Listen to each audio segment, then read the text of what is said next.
The distinguished role played by African women in the historical and cultural development of pottery art is noticed across Africa. Plethora of studies have affirmed women as the major practitioners of indigenous pottery art in African society in time past and this contemporary era. In spite of the existing plethora of studies that have documented or acknowledged women potters in African societies and Ghana, there seems to be no or little documentation of women potters in the Upper West region of Ghana. To fill the contextual gap of none or little existence of documentation of women potters in Upper West region of Ghana, the study identified and documented the biographies, unique pottery production techniques of selected women potters in the Upper West. For the purpose of the study, 8 respondents were purposefully sampled, one innovative potter from each of the 8 districts. We have in the one municipal, Efia Parba. Efia Parba's biography and pottery production techniques were related to the study by herself.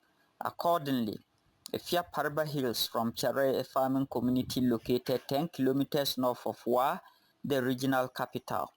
Efia was born on December 18, 1952, to the late Parba and Yaba in Chare, where she has since lived and actively engaged in traditional pottery production. Although Efia was initially enrolled in Chare Basic School, she dropped out at the middle school level due to circumstances beyond her control. Efia's pottery career was learned from her late mother Yaba, who was one of the innovative potters of Chare, whose pottery wares were often bought in bulk by nearby villagers for retailing in their respective villages.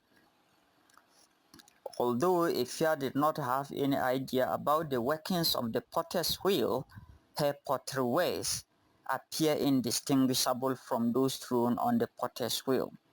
She has a very unique way of incising decorative motifs on her wares with found objects, ranging from man-made to natural.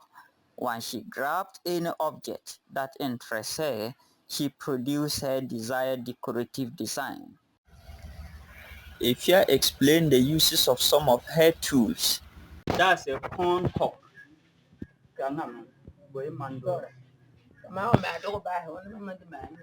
Okay. Lugro good to enable her enlarging the inside of the pot. She uses this one in doing that, and to make the inside smooth. So,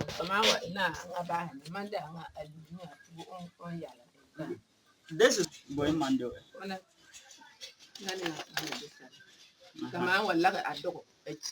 Okay.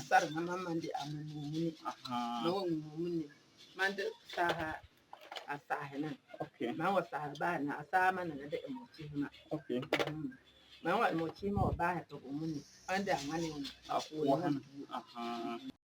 One of the works produced by Efia Parba includes Nanyiga Kunzu. Nanyiga Kunzu, translated as thief can't steal from, according to Efia, is a traditional pot that functions in 2 distinct ways in Chare. He posited that the pot is used in storing valuable items, especially money.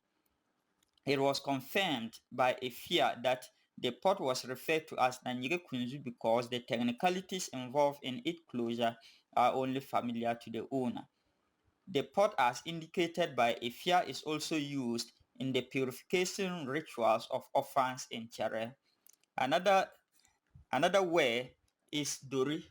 Dori, that is hippopotamus. It reveals a detailed representation of 3 Dori, that is hippopotamus, terracotta figurines embellished in black luster.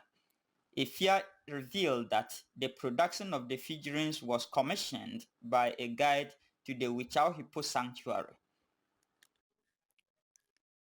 The figure reveals Efia Parba's uniquely hand-built earthenware bowls, locally referred to as lahe, that is bowls.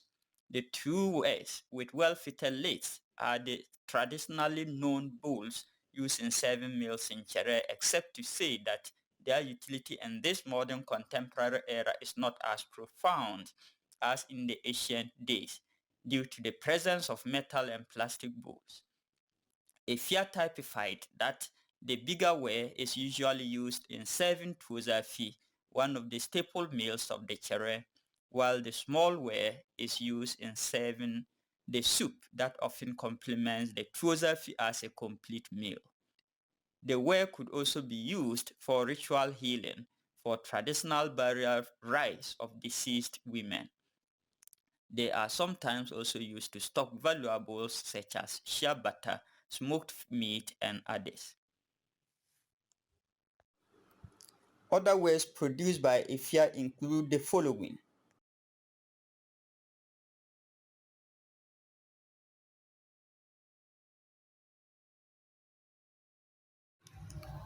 Halu Basuglu Kumkum revealed that she was born on January 3, 1963 in Kosale in Sisala West District but got married to Dangi in the Sisala East Municipality. Haluwe indicated that her parents customarily and consensually gave her hand in marriage to her aunt's husband when she was below 10 years, basically to provide support to her aunt, as such practice was culturally and customarily allowed amongst the indigenous Sisala ethnicity. Haluwe added that the circumstances surrounding her early arranged marriage deprived her of access to formal education. On the issue of how she acquired the potting skills, Haluwe reconstructed that she had no pottery apprenticeship training but gained the dexterity of potting through surreptitious observation of her aunt, who was a great potter. Haluwe's pottery art focuses on all forms of domestic wares, ritual or spiritual wares, flower vases, and others. One of the wares produced by Haluwe Basuglo Kumkum includes Niha. Haluwe Basuglo makes the powerful ritual pot known as Niha. Haluwe observed that because Niha has only a spiritual purpose, it is only made upon request. Niha is a ritual pot with intense and tremendous spiritual functionality. Its powers are generated from ritual practices of spiritual imbuement for a certain domain of purpose. Niha might be chosen as a personal or communal deity for protection. It could also be embraced to guard the crops of a farm against damaging spiritual forces thrown by evildoers, as well as bless the land with bumper harvest. Another cutting-edge piece of pottery produced by Haluwe Basuglo Kumkum is the Pipoi Bubunu. It is a traditional pottery utilized in the ritual washing of corpses as required in the traditions and traditional burial ceremonies in Dangi culture. Pipoi Bubunu is of oval design without a neck, hence its Sisala name Pipoi Bubunu, that is necklace pot. Viewing of the ware reveals a model figurative representation of corpse illustrating how a corpse is staged and mourned during traditional funeral rites in Dangi culture. The black and white renditions on the ware are not only meant for decorations, but the black marks illustrate the grief and sorrow associated with death, whereas the white renditions reveal joy and reassurance that the deceased person has another opportunity to live once again in the ancestral world, thereby affirming their belief in life after death. Another way produced by Haluwe Basuglo Kumkum is the Gbeligbene. The Gbeligbene terracotta figurine potted by Haluwe Basuglo. Haluwe identified the terracotta figurine in Sisali as Gbeligbene, that is chameleon, which could be initiated into a deity. The study ascertained that the chameleon terracotta figurines such as the one shown are only produced on a specific request, particularly when the chameleon spirit is to be initiated into a deity. In such instance, the person upon whom the revelations is made contracts a potter to produce the chameleon terracotta figurine for the purpose.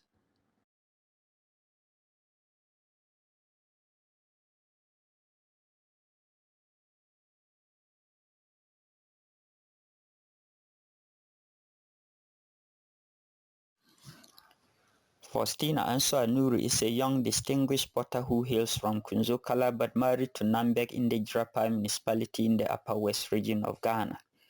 Ansah Nuri revealed that she was born on the 12th day of November 1979 to Mr. and Mrs. Dakura. According to Faustina, she received her pottery skills training from her mother-in-law and other elderly women in her husband's household in Nambek. She explained that pottery is one major occupation of women in Nambek, which is why elderly Nambek women see it important to pass on such posterity dexterity to their newly married daughters-in-law. Faustina further revealed that her pottery skills training started with non-participant observation, and practicing potter as she graduates from rudimentary skills in pottery to acquisition of mastery and innovative skills in traditional pottery art. The study observed that Faustina Ansah Nuri could produce several kinds of pottery wares, from domestic utensils, decorative wares, ritual pots, and other commission wares. She has a number of young married ladies in her household as apprentices. Faustina with her colleagues explain how to achieve black and brown lustres of pots.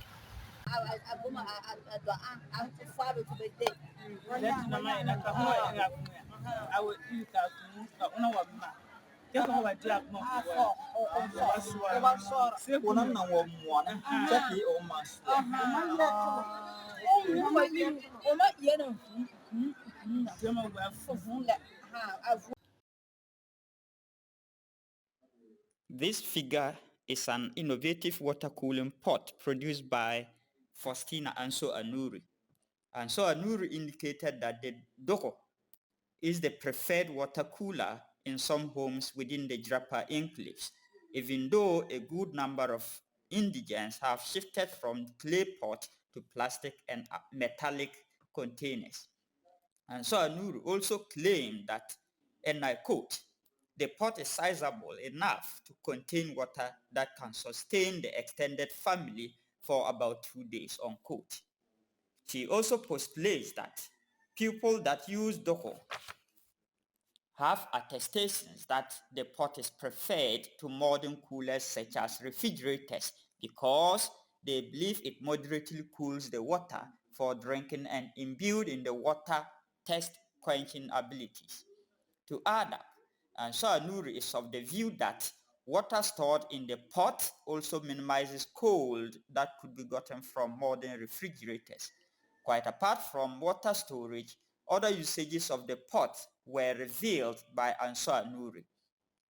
This was corroborated by Yusuf Adujamfi and Ajenam 2018. They indicated that pot is also used for the purpose of containing their clothing and other valuable belongings. This figure is Pansar.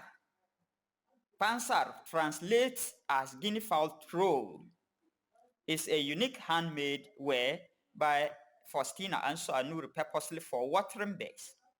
The ware is designed with about 3 or 4 rounded openings towards the top for only domestic birds such as ducks, fowls, turkeys, and guinea fowls to drink water from.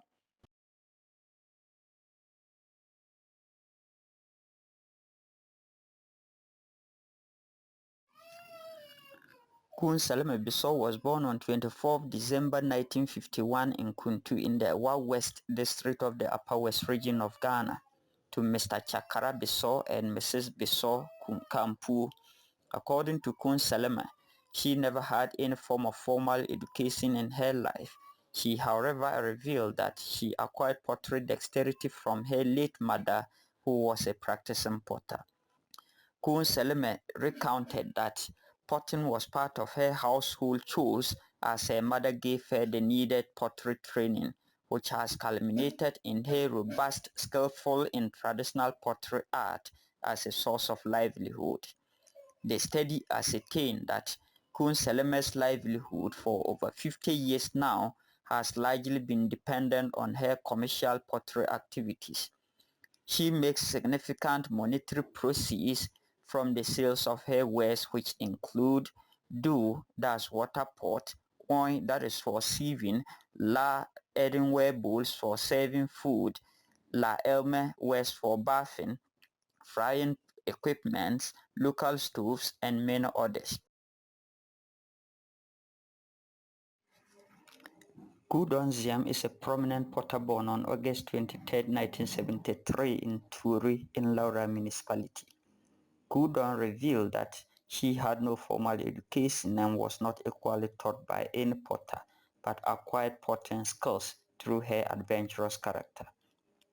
According to Gu Don, she began to explore with clay at a very early age, and children's dolls were often made for herself and her siblings. Gu Don's adventurous interest in pottery art eventually led her to the mastery of pottery skills, and pottery has since become her only source of income. Gu Don added that apart from the few sales she makes at the home, she largely sells her pottery products in the Laura market. Although Gu Don posited that she enjoys pottery art and never dreamt of quitting soon, she listed some challenges confronting her pottery activities. Key amongst the challenges is her inability to introduce modern production methods such as throwing on wheels, firing in modern kilns, and glazing to meet her contemporary needs.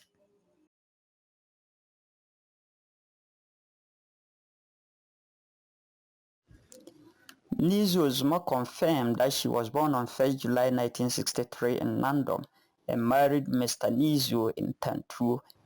According to Nizu, and I quote, "I began to learn from my grandmother at that young age and won the admiration of my grandmother because of my hard work and quick learning," unquote. She admitted that she did not make any progress in formal education, but rather excelled in her pottery pursuit. Lizzo postulates that she does all sort of pottery works, ranging from cooking pots, storage wares, and frying pans to herbal pots.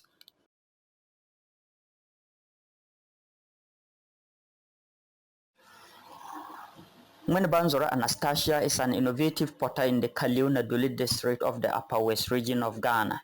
Mwene confirmed that she was born on 8 February 1960 in Chare to Romanus and Jane, but married to Mr. Eric Mwene in Luhu. Luhu is the first village in the Nadoli Kaleo district along the Wa Nadoli road from Wa, which is approximately 3 kilometers north of Wa, the regional capital. According to Mwene she learned the trade both through her mother and elementary school in Chare, her paternal village. She confirmed that her works were often sold even before her mother's works. She indicated that her works were often terracotta figurines of persons riding horses, pots on coal pots, dolls, etc. for childhood games. She explained that the works were often purchased by parents and sometimes by the children themselves. Mwene expressed her dependence on pottery proceeds for her livelihood and the upbringing of her 6 children. According to her,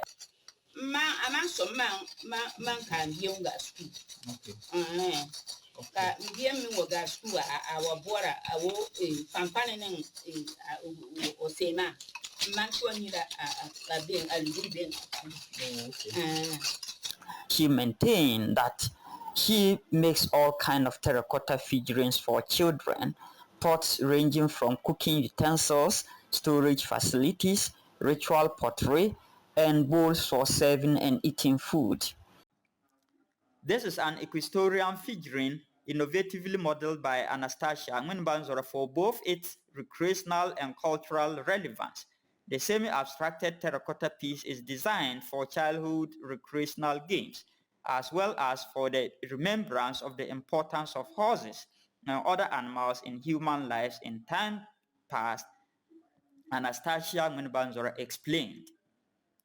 Minibanzora concurred that, and I quote, "I make this terracotta figurine for children to be used in their recreational games and also to educate the youth on the important roles animals, especially horses, played in the lives of the people in times immemorial when there weren't any means of transportation," unquote.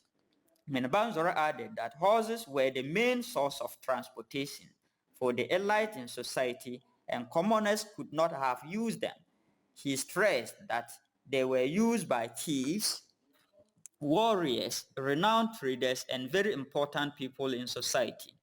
For these reasons, figurines of equestrian terracotta were made and kept secret as fantasy. The claims on the importance of the horses were corroborated by Mills, McDonnell, and McDonnell 2005. They stated that before the development of firearms, the horse was crucial to warfare, and before the invention of the steam engine, it was the fastest and most reliable form of land transport. In a similar vein, Kangpeyen and Nkumban 2009 described the common figurines as figurines that were not produced in vacuum. They stated that horse and camel riders figurines attest awareness of long-distance trade by the inhabitants of Comaland, unquote. A twin pot, that is Weldo, is a ritual pot modeled by Anastasia Minibanzora basically for twins. It comprises of a round pot with a round bowl as the lid, two smaller bowls joined together and placed on top of the big one. Minibanzora explained that the indigents of Luhul they believe that twins attract so many spirits, both malevolent and benevolent spirits, and most of the times they cause intermittent sickness in the twins. She affirmed that, and I quote, "Twins that fall victim of such are given this set of pots with herbs soaked inside the big one to be bathing in order to prevent such sicknesses," unquote.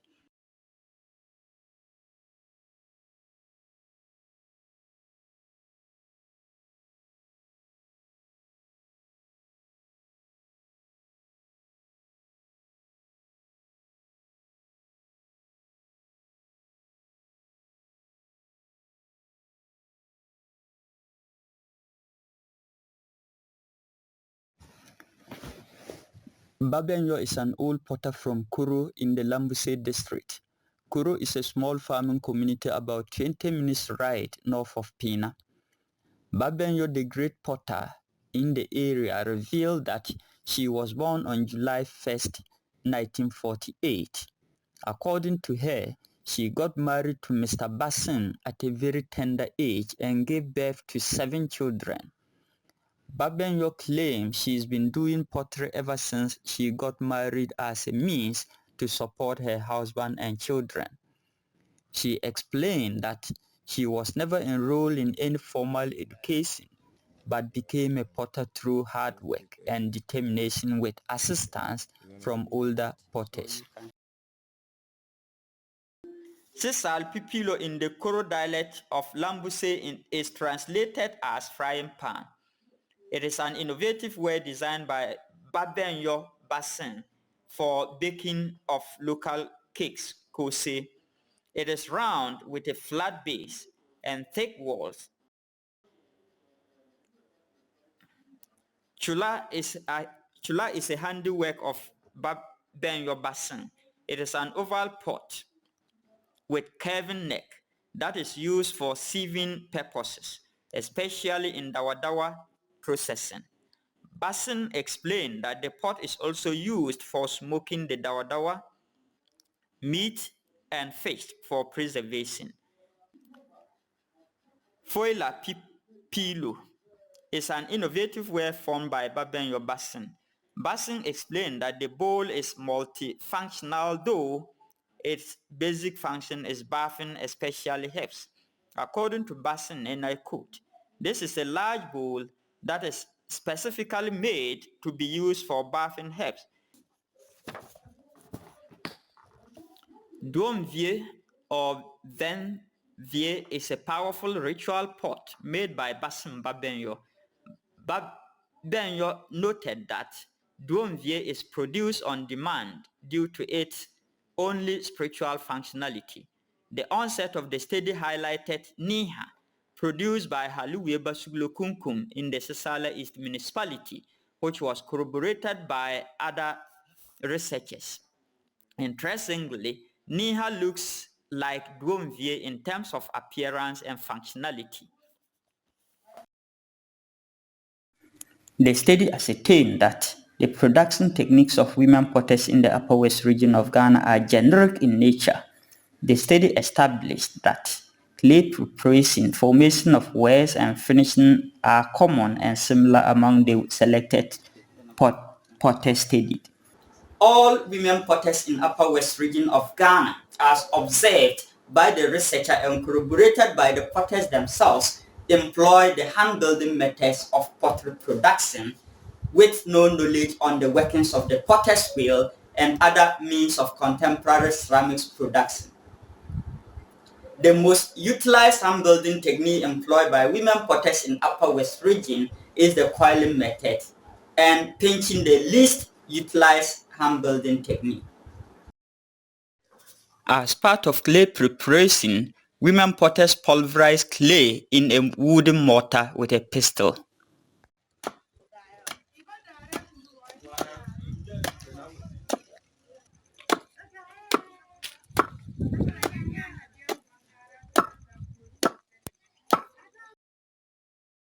Wares are given unique roulette at the plastic state of wares with simple tools found in their environment. Occasionally, reddish earth pigment is applied on the ware and allowed to dry. Before firing, preheating is done to exterminate excess moisture on wares. It was established in the study that women potters in the Upper West region of Ghana have significant contributions to mainstream ceramics or pottery education in schools. Potters studied have received a massive number of students and teachers from pre-tertiary and tertiary schools in their pottery centers to learn more about their pottery activities. While some of the potters are occasionally invited to demonstrate to pupils in schools, students have been attached to others for field training on indigenous pottery production methods. It is recommended that women potters should continue with their involvement in pottery activities, since the art is a source of livelihood and economic empowerment to women and their families.